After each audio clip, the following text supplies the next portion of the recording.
হিতায় কৃষ্ণায় গোবিন্দায় নমো নমঃ পাপহং পাপকর্মং পাপম। Hello everyone, কেমন আছো তোমরা সবাই? আশা করছি ভালো আছো। তো আজকে আমি চলে এসেছি আবারও তোমাদের সামনে অনেক দিন পর আরেকটা নতুন ব্লগ নিয়ে। তো আজকে ব্লগটা হচ্ছে বিপত্তারিণী পুজো। তো আমাদের বাড়িতে আজকে বিপত্তারিণী পুজো হচ্ছে, সেটারই আয়োজন করছি আমরা সবাই মিলে।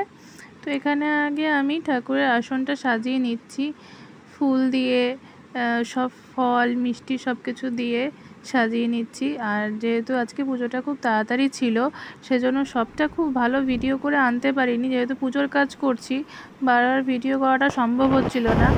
আর একদম টাইমের মধ্যে আমাদের ব্রাহ্মণ চলে এসেছিলো, তাই সেই কারণে পুজোর জন্য সেভাবে আগের থেকে ভিডিও আমি করতে পারিনি।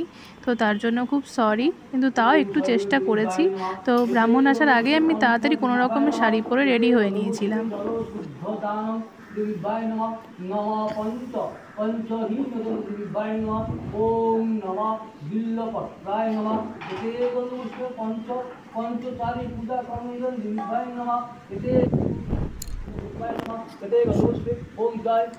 তোমরা দেখতেই পাচ্ছ এখানে আমি কোনো রকমে একটু শাড়িটা গায়ে জড়িয়ে বসে পড়েছি শুধু।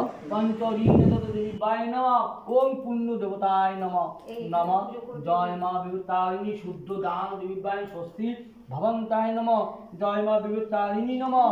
ওম পুজো শেষে আমরা সবাই মিলে একটু সিঁদুর পরে নিলাম। তো এবার দেখো তোমাদেরকে আমি দেখাচ্ছি আমাদের পুজোর আসনটা কিভাবে সাজানো হয়েছিল।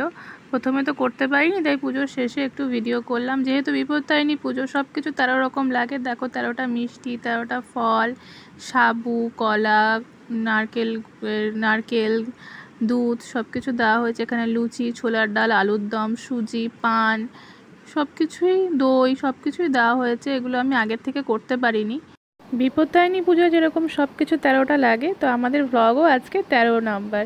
তাড়াতাড়ি করে চ্যানেলটাকে সাবস্ক্রাইব করে দাও আর ভিডিওটা লাইক করে দাও। আমাদের সবার লাঞ্চের মেনুতে আজকে ছিল লুচি, ছোলার ডাল, আলুর দম আর মিষ্টি।